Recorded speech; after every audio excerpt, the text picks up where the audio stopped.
My name is Martha Washington. Yes, like the First Lady, my mother had a sense of humor. For 43 years, I cleaned the Hartwell Mansion in Charleston, South Carolina. When I started at 17, I was just another young black woman trying to survive in the 1980s South. But Mr. Theodore Hartwell treated me differently from day one. The Hartwell Mansion was one of the most impressive properties on South Battery Street, overlooking Charleston Harbor. Built in 1847, the three-story house had 16 rooms, elaborate gardens with century-old magnolias, and a history that included generations of prominent Southern families. When I first arrived there, a shy teenager wearing my older sister's borrowed dress, I was intimidated by the grandeur of the place. The morning air was thick with Charleston's signature humidity, carrying the scent of Confederate jasmine and salt water from the harbor. Spanish moss draped from ancient live oaks created natural curtains that filtered the golden sunlight streaming across the perfectly manicured lawns. The house itself was a masterpiece of antebellum architecture. White columns reaching toward the sky, wraparound porches on every level, and windows that caught the ocean breeze to cool the interior during sweltering summer months. "Martha," he said that rainy September morning while showing me the kitchen with its oak cabinets and industrial stove, "you're not just an employee here, you're family." Family. How many times did he say that over the years? While his wife, Helen, treated me with cold politeness, always proper but maintaining clear social distance, and his children grew up seeing me as part of the furniture, Theodore was always different. He asked about my education, encouraged me to finish high school at night classes, and even paid for some administration courses at the local technical college. He would find me in the library sometimes, dusting his collection of first edition novels and historical biographies, and we'd end up discussing everything from Charleston's complicated racial history to his dreams of expanding the family construction business. "Education is the great equalizer, Martha," he'd say. "Never stop learning, never stop growing." When my daughter Sarah was born in 1997, he paid for the entire hospital stay. When she needed heart surgery at 10, a congenital condition that could have been fatal, he covered all costs, including the specialist from Atlanta and 3 months of recovery. "Children are precious, Martha," he said simply. "All children deserve the best care possible, regardless of who their parents are or what they look like." Now, at 60, I sat in the elegant waiting room of Pemberton and Associates, where the will would be read. The walls were covered with dark oak paneling, diplomas from Harvard and Yale, and portraits of distinguished lawyers who had served Charleston's prominent families for over a century. The air conditioning whispered quietly, maintaining perfect temperature despite the suffocating September heat outside. The lawyer, Mr. Pemberton, a white man with graying hair and rimless glasses, meticulously organized papers while the Hartwell family arrived. I knew his habits. I had served him coffee countless times when he visited Theodore to discuss business or legal matters. He was one of the few white professionals who always treated me with genuine respect, calling me Mrs. Washington and asking about Sarah's nursing career. Victoria, the 28-year-old granddaughter, arrived first, her Jimmy Choo heels echoing on the Italian marble. Blonde hair perfectly styled by Andre, Charleston's most expensive hairstylist, wearing a Chanel suit that cost more than I earned in 6 months, the perfect image of modern Southern elite. Her blue eyes swept over me with familiar disdain, the same look I'd received for decades whenever family events reminded her of the help's presence. "You can wait outside," she said, pointing toward the door with a dismissive gesture. "This is family business, and you're not family." The silence hung in the room like a heavy blanket. Mr. Pemberton adjusted his glasses, clearly uncomfortable with the racial tension that still permeated many social interactions in Charleston, even in 2025. I remained seated in the leather chair, remembering Theodore's words during our last meeting. "When I die, Martha, you're going to discover just how important you really are to me and to this family." James Jr., Theodore's eldest son, entered, with his wife Patricia bringing the aroma of expensive whiskey and aftershave. At 55, he had the arrogant posture typical of wealthy white Southern men. Shoulders back, chin raised, hand movements that indicated ownership over everything around him. His salt and pepper hair was perfectly styled, and his custom-tailored suit probably cost more than most people's monthly salary. "Mother Martha," he said with false affability that he'd perfected over the years, "perhaps you should wait in the kitchen. We'll call you when we need you to serve refreshments." 23 members of the Hartwell family gradually filled the room. Second cousins who rarely visited except when money was involved. College-aged grandchildren wearing clothes that cost more than cars. Small great-grandchildren being hushed by nannies who were also black women, I noticed with bitter irony. They all looked at me as if I were an intruder. But Mr. Pemberton finally spoke, his voice carrying the authority that came with 40 years of managing Charleston's most complex family estates. "Mrs. Washington stays." Mr. Hartwell's instructions were very clear and very specific. The tension was palpable. Victoria whispered something to her cousin about inappropriate and knowing one's place. James Jr.'s jaw tightened as he realized his father had orchestrated something he couldn't control. Patricia fidgeted with her pearl necklace, a nervous habit I'd observed during family gatherings over the decades. I maintained my dignity, sitting straight-backed in the chair, wearing my best black dress, the same one I'd worn to Theodore's funeral 3 days earlier. My hands were folded in my lap, but inside I was trembling. Theodore had mentioned leaving me something, but the specifics remained a mystery that could change everything. The will began as expected, each bequest announced in Mr. Pemberton's measured legal tone. The mansion on South Battery Street, with its 16 rooms and priceless antiques, went to James Jr. The vacation properties in Hilton Head and Kiowa Island were divided among the 3 children. Helen's jewelry collection, worth hundreds of thousands, was distributed among the daughters-in-law. Investment portfolios were parceled out to grandchildren and great-grandchildren. "Now," Mr. Pemberton said, adjusting his glasses and clearing his throat, "we come to some unusual provisions that Mr. Hartwell specifically requested be read in this exact order." Victoria rolled her eyes dramatically. What could possibly be unusual about Daddy's will? He was always so conventional. "First," the lawyer continued, "a trust fund of $2 million has been established for the education and future of Sarah Washington." The silence was deafening. My daughter Sarah, now 26 and working as a registered nurse at MUSC, would receive $2 million? My eyes filled with tears as I thought about all the nights she'd studied by lamplight, all the scholarship, applications we'd filled out together, all the times she'd worried about student loans. "That's impossible!" James Jr. exploded, standing up so quickly his chair scraped against the floor.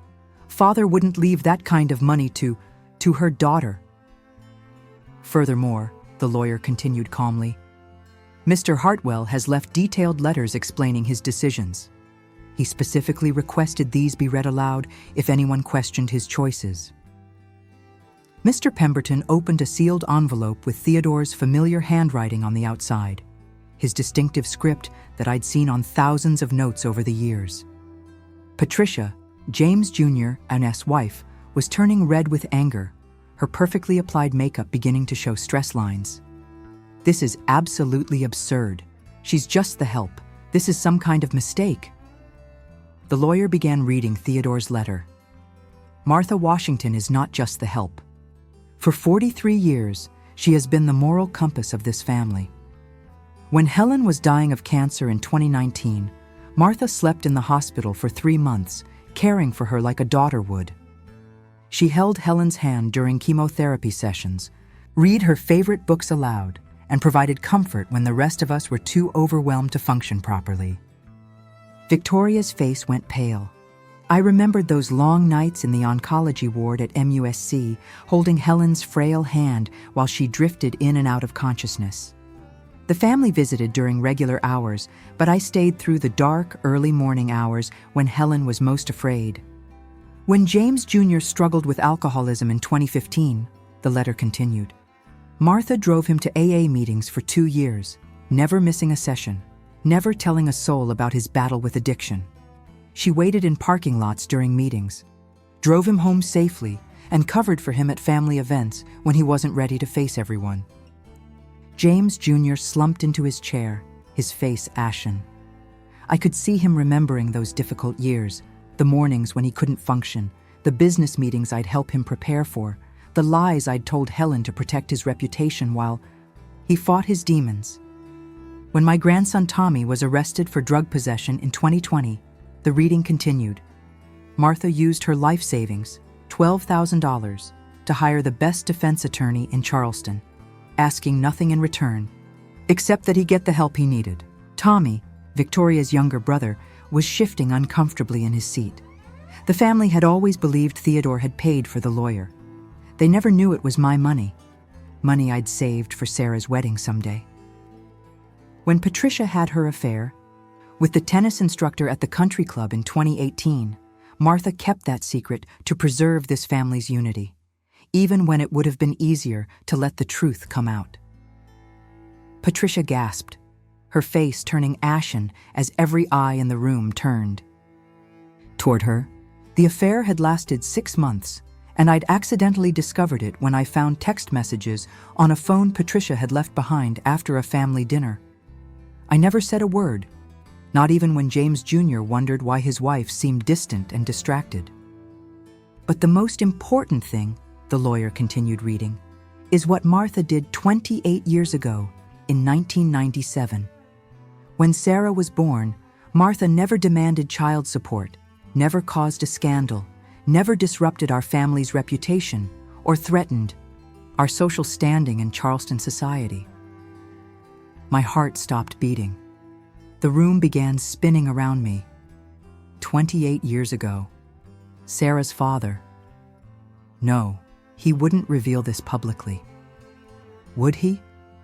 Sarah Washington is my biological daughter, the letter concluded with devastating clarity. Martha never asked for anything, not money, not recognition, not acknowledgement, but she deserves everything I can give her because she raised my child with more love, dignity, and strength than I ever showed my legitimate children. The explosion of voices was deafening. Victoria screamed about bastard children and gold-digging maids. James Jr. stood up shouting about family honor and legal challenges. Patricia was crying, probably more worried about her own exposed secret than the revelation about Sarah. Cousins were whispering frantically, already calculating how this would affect their inheritances. But I sat there in stunned silence, remembering that night in 1997 when Theodore, lost in grief 6 months after Helen's first cancer diagnosis, found comfort in my arms. We never spoke of it again, but he always took special care of Sarah, always ensured she had opportunities other children in our neighborhood could never dream of. The room erupted into complete chaos. Victoria was screaming about bastard children and gold-digging maids while pacing frantically across the marble floor. James Jr. was pounding the mahogany table, his face crimson with humiliation and rage. Patricia sobbed uncontrollably, probably more concerned about her own exposed affair than the revelation about Sarah. Cousins whispered frantically in corners, already calculating how this bombshell would affect their own inheritances. Order! Order! Mr. Pemberton banged a wooden gavel on the table with authority. There is considerably more to be read, and I suggest everyone compose themselves or leave the premises immediately. I remained motionless, processing the magnitude of what Theodore had done. He had publicly acknowledged Sarah after 28 years of silence, something we never expected, never dared hope for. 28 years of guarding this secret, raising my daughter alone, working 16-hour days to give her a better life than I'd had growing up in the projects of North Charleston. The historic house at 47 Rainbow Row, the lawyer continued with professional composure, complete with all furnishings, artwork, and a maintenance trust of $500,000, is bequeathed to Martha Washington. 47 Rainbow Row. one of Charleston's most historic and valuable properties, appraised at over $3 million. I had cleaned that house for decades, walking past it during my lunch breaks, dreaming of having something so beautiful for my family. The Georgian-style mansion was painted in Charleston's signature pink, with elaborate wrought iron balconies and a garden that bloomed year-round with camellias and azaleas. "This is absolutely preposterous," Victoria snarled, her perfect composure completely shattered. "We'll contest this will in court. No judge in South Carolina will uphold this travesty of justice." Mr. Pemberton smiled grimly, the expression of a man who had anticipated every possible legal challenge. "Miss Hartwell, your grandfather was an extremely thorough man. He spent 2 years preparing this will with 3 different law firms. He's included substantial evidence supporting every single claim. DNA tests, documented financial transactions, sworn statements from witnesses, and recorded testimonies." James Jr. stopped pacing and stared at the lawyer. "DNA tests? How did he get Sarah's DNA without us knowing?" "Last year, during Sarah's routine medical examination for her nursing license renewal. Mr. Hartwell requested the test be done discreetly through his personal physician. The results are conclusive and have been verified by 2 independent laboratories." My mind raced back to last year when Sarah mentioned some additional blood work during her annual physical. She said the doctor explained it was new protocol for healthcare workers, but she seemed puzzled by the extensive testing. Theodore had planned every detail meticulously, protecting Sarah from knowing the truth until he was ready to reveal it on his own terms. "Additionally," the lawyer continued, his voice growing stronger with each revelation, "Mr. Hartwell has left specific instructions regarding the family business. Hartwell Construction Company, currently valued at approximately $50 million, will be jointly inherited by James Jr. and Sarah Washington, with Martha Washington serving as mediator and ethical oversight for all major business decisions." The room fell completely silent, except for the gentle hum of air conditioning and distant Charleston traffic. Victoria collapsed into her chair as if someone had cut her strings. 50% of the company, to her, to someone who's never worked in construction, never managed employees, never dealt with contractors. "The will specifically states," Mr. Pemberton read from another document, "Martha Washington has observed this family's business practices for 4 decades with keen intelligence and unwavering integrity. She has listened to every major decision, witnessed every negotiation, and provided counsel that helped grow this company from $10 million to $50 million in value. Her wisdom and moral compass are exactly what this company needs to continue thriving in an ethical manner." The days following the will reading were a whirlwind of emotions, media attention, and life-changing adjustments. Charleston's social circles buzzed with whispered conversations about the Hartwell scandal. The Post and Courier ran a carefully worded article about significant changes in a prominent family's estate planning. But I knew the real story was spreading through country clubs, church congregations, and garden party gossip networks across the Holy City. Sarah arrived from Atlanta as soon as she heard the news, her eyes red from crying. Not tears of sadness, but overwhelming relief mixed with confusion. For years, she had questioned why Mr. Theodore always took such exceptional care of us, paying for her education, ensuring she had opportunities that seemed impossible for a housekeeper's daughter. "Mama," she said, holding my hands in our modest ranch house in North Charleston, surrounded by the simple furniture and family photos that represented our quiet life. "Why didn't you ever tell me? All these years, I wondered why he cared so much about my grades, my college applications, my career. I thought he was just being kind." "Because it wasn't my truth to tell, baby girl," I replied, stroking her hair the way I had when she was little, and came home crying about kids at school who made fun of her secondhand clothes. It was his decision to make, his responsibility to carry.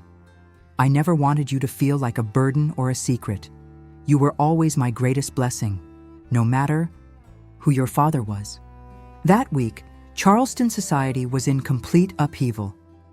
I received phone calls from reporters wanting statements, lawyers offering to help contest the will, and social workers checking on our sudden change in circumstances. Our mailbox filled with letters, some supportive from fellow working-class families, others anonymous and hateful, reminding me that 2025 Charleston still carried deep scars from centuries of racial inequality. Victoria appeared at my door on Thursday afternoon, something I never imagined would happen in my lifetime. She looked completely different.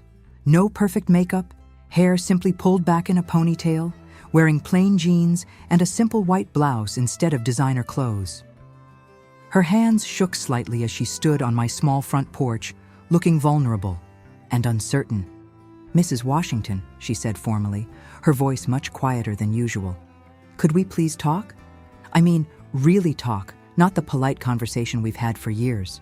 I led her to my living room, watching as she took in our modest surroundings.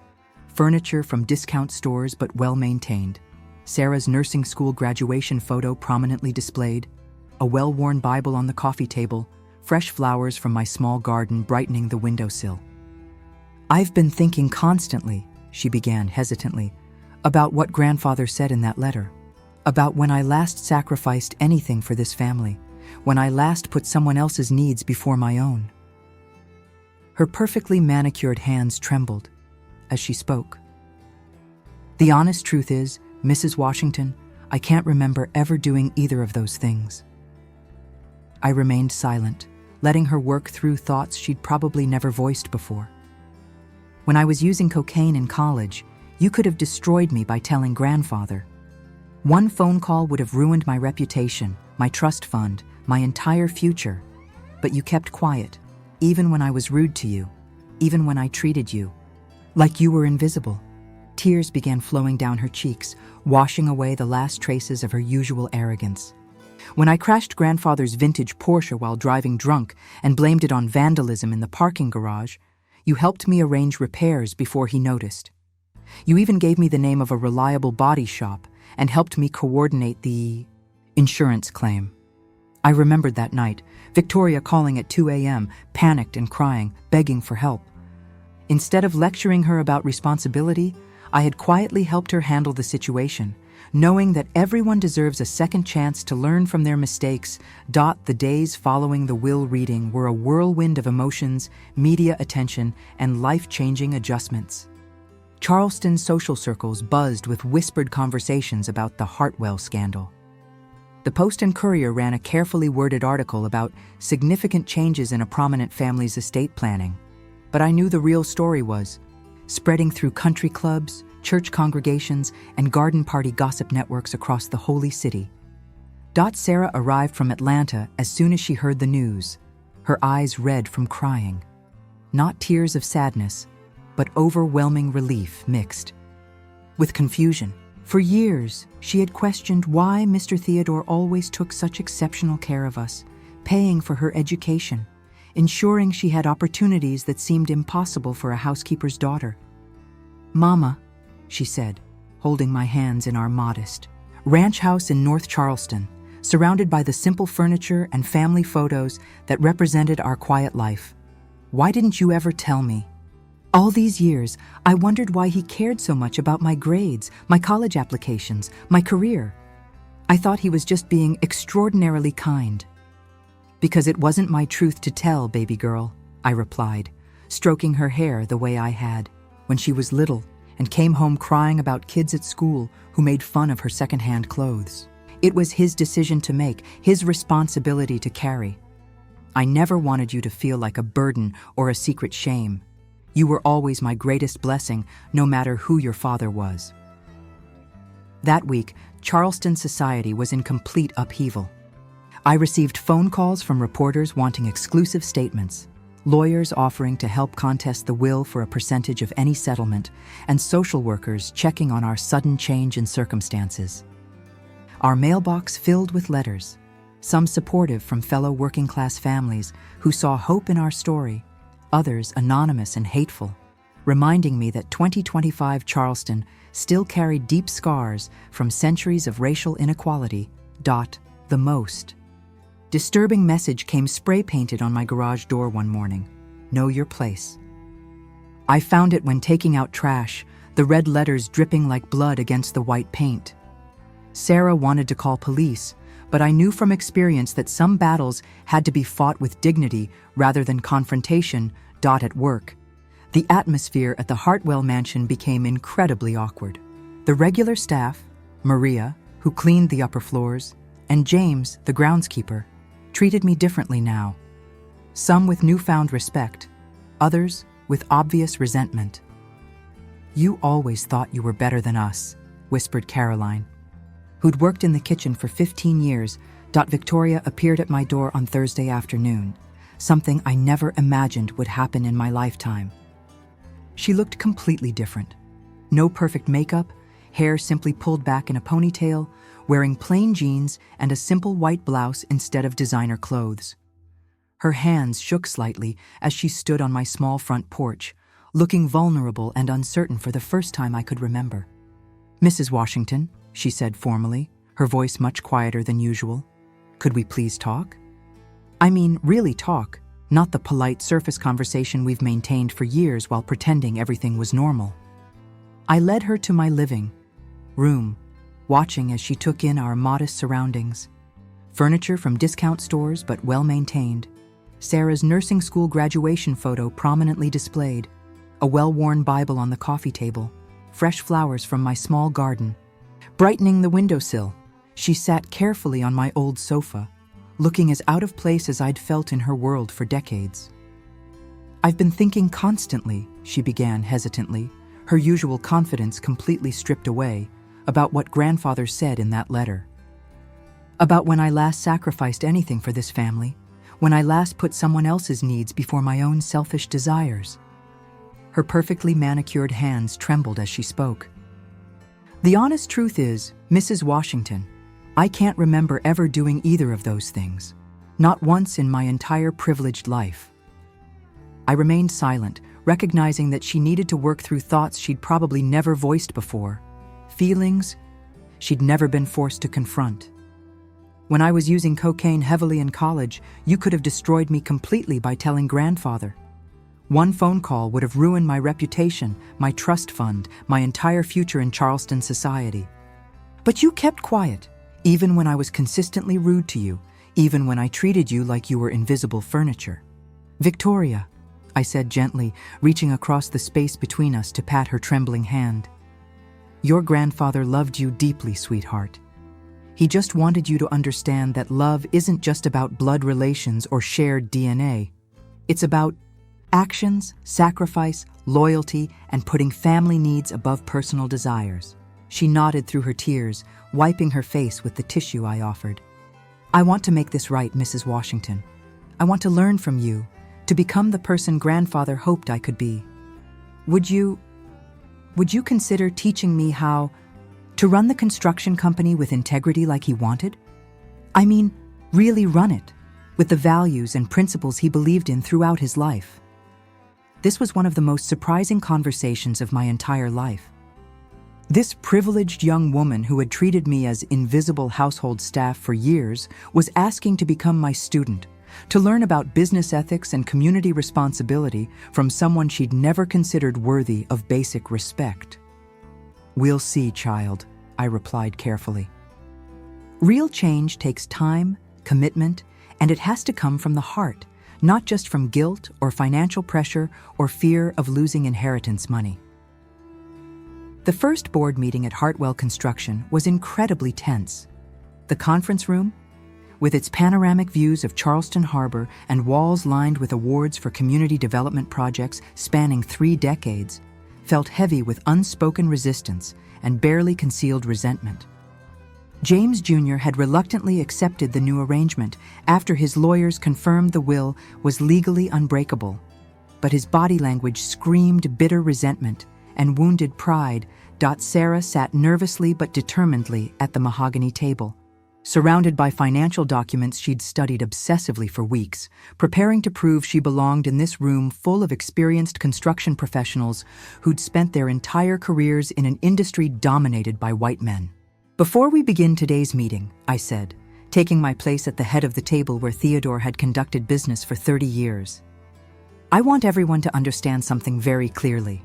I didn't ask for this enormous responsibility, but I will honor Theodore's trust completely and protect this company's reputation while advancing his vision for ethical business practices." The room held 12 people, general managers with decades of experience, project supervisors who'd built Charleston's skyline, senior accountants who managed million-dollar budgets, and department heads who controlled hundreds of employees. Some knew me from years of serving coffee during late-night planning sessions and weekend emergency meetings. Others were meeting me for the first time as something more than the family's longtime housekeeper. "Mrs. Washington," said Carl Davidson, the operations manager, a weathered white man of 50 who'd worked construction his entire adult life, starting as a day laborer and climbing through pure determination. "With all due respect, this is an extremely challenging and competitive industry. We deal with tough contractors who don't respect weakness, demanding union representatives who negotiate aggressively, and complicated city officials who control permits and zoning approvals. It requires certain established relationships and deep understanding of how business actually gets done in the South." "You mean it requires being a white man operating within a good old boys network?" Sarah interjected sharply, her voice cutting through the diplomatic language like a blade. "Is that what you're really trying to say, Mr. Davidson?" The man's face flushed red with embarrassment and anger. "I didn't mean to imply anything inappropriate. Actually," I interrupted calmly, standing and walking to the floor-to-ceiling windows overlooking Charleston Harbor, where container ships and luxury yachts shared the same waters. "Mr. Davidson raises a completely valid point about relationships being absolutely crucial in this business. Let me tell you about the extensive relationships I've built over 43 years of living and working in Charleston." I turned back to face the room, my voice growing stronger and more confident with each word. "I've known Mayor Johnson personally, since his daughter Rebecca was Sarah's babysitter during middle school summers. I served on Parent-Teacher Association committees with half the current city council members when their children attended the same public schools in challenging neighborhoods." Victoria entered quietly, having requested permission to observe the meeting as a learning experience.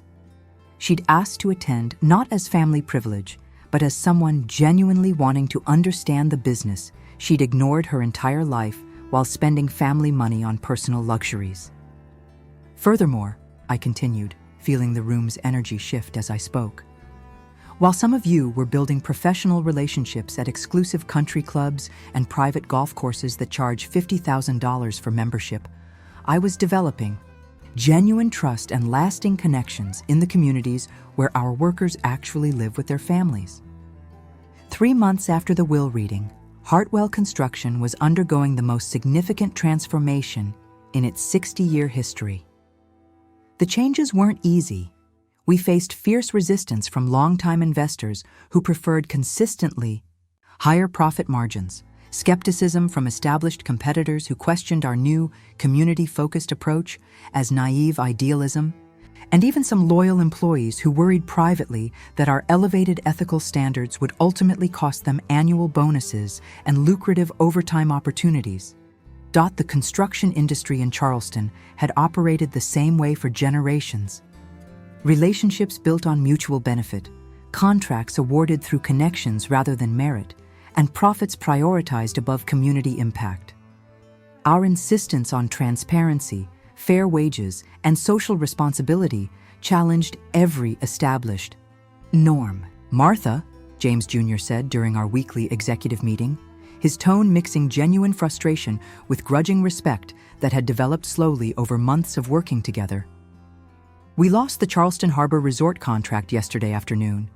The developers explicitly said our new community requirements were too complicated, expensive, and time-consuming to implement within their projected timeline and budget constraints.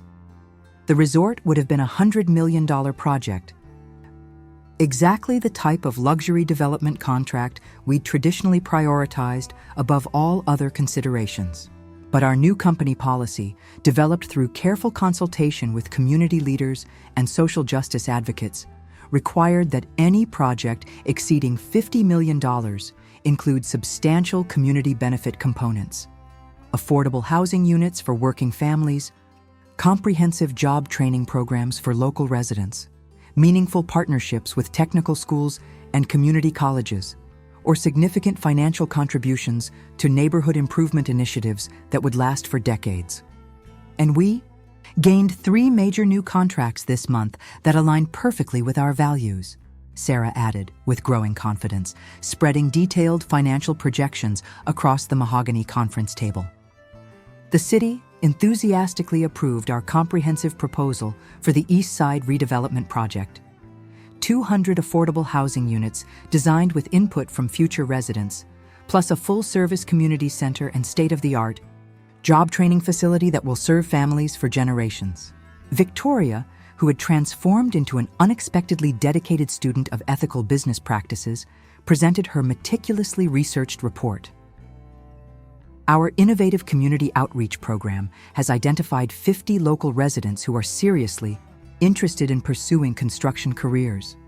We can provide paid apprenticeships and certified training while building these projects, creating a skilled workforce pipeline for future developments while breaking cycles of unemployment and poverty.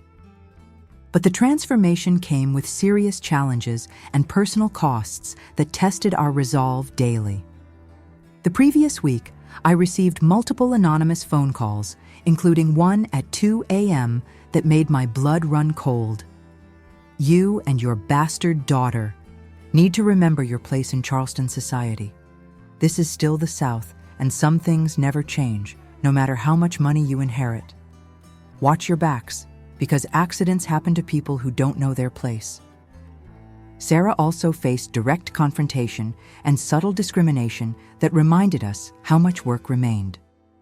During a crucial investor meeting in Columbia, surrounded by wealthy white men in expensive suits, an older gentleman interrupted her detailed financial presentation to say condescendingly, "Honey, maybe you should let the experienced men handle these complex discussions. Numbers and construction finance can be very confusing for young ladies, even educated ones." "Sir," she responded with calm professionalism that made me incredibly proud, "I have an MBA from Wharton Business School and 15 years of experience in healthcare financial management, including oversight of multi-million-dollar hospital construction projects. But please, feel free to explain exactly what aspect of compound interest rates, depreciation schedules, profit margin analysis, or risk assessment you believe my gender prevents me from understanding completely." The room shifted uncomfortably. Several men avoiding eye contact, but Sarah had established her credibility without losing her composure or dignity. Our biggest victory came when Mayor Johnson officially announced that Charleston had selected Hartwell Construction as the preferred contractor for the city's comprehensive affordable housing initiative, an ambitious 20-year, $500 million project designed to address the housing crisis affecting working families throughout the coastal region. "Mrs. Washington," he said during the public signing ceremony at City Hall, surrounded by community leaders, city council members, and local media representatives, "your family's demonstrated commitment to community development and social responsibility represents exactly what Charleston needs as we continue growing while preserving our historic character and ensuring opportunities for all residents." 1 year after the will reading, I received a final letter that would transform everything once again. It arrived from the law office with official seals and notarization, but wasn't from Mr. Pemberton. It was from Theodore himself, a last surprise he'd arranged to be delivered exactly 12 months after his death, timed perfectly to mark our first anniversary of changed circumstances. "My dearest Martha." The letter began in his familiar handwriting that I'd seen on thousands of notes over the years. If you're reading this exactly 1 year later, it means you've survived the first year of challenges I knew you would face with characteristic courage and grace. By now, you've probably transformed not just the business and our family dynamics, but touched countless lives throughout Charleston and beyond. He was absolutely right about everything. Victoria had evolved into a genuinely respected community leader, spearheading affordable housing initiatives across the entire Low-Country region and working with other cities to replicate our model. James Jr., after months of working closely with Sarah and me, finally understood and embraced what his father had spent decades trying to teach about corporate social responsibility and ethical business practices that benefit entire communities. Rather than just shareholders, even Patricia had undergone a remarkable transformation, joining our community projects wholeheartedly and coordinating comprehensive support programs for families facing housing instability, single mothers starting small businesses, and elderly residents aging in place. She'd found purpose and meaning that her previous life of charity galas and social climbing had never provided. There's one final gift I carefully arranged for you, Martha. Please check account number 7749, 8834 at First Citizens Bank Downtown Branch. Use this gift wisely to create something lasting and meaningful that will help families like yours achieve dignity and opportunity for generations to come. My heart raced with anticipation and anxiety as I drove to the bank, wondering what other surprises Theodore had planned during his meticulous preparation for death. The manager, Mrs. Chen, whom I'd known for years through Macedonia Baptist Church and whose children had played with Sarah, handed me a sealed envelope with trembling hands and tears of joy in her eyes. Inside was a cashier's check for $15 million and a handwritten note. For the Martha Washington Community Center, a place where families like yours can find the comprehensive support, quality education, job training, and genuine opportunities they deserve to achieve the American dream that this country promises to everyone. $15 million. To build a comprehensive community center in my name, serving the neighborhoods where I'd grown up in poverty, where Sarah had played as a child while I worked multiple jobs, where countless families continued struggling with the same systemic challenges we'd faced for decades without adequate support or recognition. But the most incredible surprise came that afternoon when the entire extended Hartwell family appeared at my house. James Jr., Patricia, Victoria, even distant cousins who rarely visited Charleston except for weddings and funerals. They crowded into my small living room, faces serious but eyes bright with excitement and anticipation. "Hi, Mrs. Washington," Victoria said, her voice shaking with genuine emotion and nervous energy. "We've been meeting secretly for months, planning something special that we hope honors everything you've brought to our company and our lives. The family, business. We want to officially rename it to reflect what you and Sarah have contributed." "Rename it?" I asked, hardly daring to hope I understood correctly what she was suggesting. James Jr. stepped forward, his usual arrogance completely replaced by humble gratitude and respect earned through months of working together. "To Washington Hartwell Construction Company. Equal partners, equal recognition, equal respect in all business decisions and community initiatives. Your family name comes first because you've been the foundation holding this family together and pointing us toward our better angels for over 4 decades." Sarah appeared from my kitchen carrying a beautifully decorated celebration cake she'd secretly prepared, tears of joy streaming down her face. "Equal partners in everything, Mama. The business operations, the community foundation, the new community center, all of it represents our shared commitment to justice and opportunity." I nearly collapsed from overwhelming shock and joy. 44. Years after starting as a teenage domestic worker earning minimum wage, my family name would be permanently associated with the company that would help build Charleston's future, creating opportunities for countless families who looked like us and shared our struggles. Victoria embraced me tightly, her expensive designer perfume mixing with the scent of my simple ivory soap. "Grandfather was absolutely right about everything. You were never just an employee or even just family. You were the heart, the conscience, the moral center that kept us grounded and consistently reminded us what really matters in life, treating people with dignity and creating opportunities for everyone to succeed. 6 months later, at the groundbreaking ceremony for the Martha Washington Community Center, I stood before a crowd of over 800 people representing every segment of Charleston's diverse society. Mayor Johnson, city council members, families from the neighborhoods we'd been serving, construction workers whose lives had been transformed by our job training programs, business leaders who'd embraced our model of ethical development, and community activists who'd fought for decades for exactly this kind of investment in working-class communities. When I started working for the Hartwell family in 1981, I said into the microphone, my voice carrying clearly across the crowd gathered on the future site of the center, I never imagined I'd be standing here today as an equal partner in Charleston's growth and development, helping to create opportunities for families who need them most. Sarah stood beside me, now recognized throughout South Carolina as one of the most effective business leaders and community advocates of her generation. Victoria had become the city's leading voice for affordable housing and social justice initiatives. James Jr. finally understood and fully embraced his father's vision for responsible corporate citizenship that benefits entire communities. This center will serve as a permanent reminder that in America, with hard work, integrity, and people who believe in your potential regardless of your background, anything remains possible. Even a domestic worker's daughter can change her community, and maybe even the world.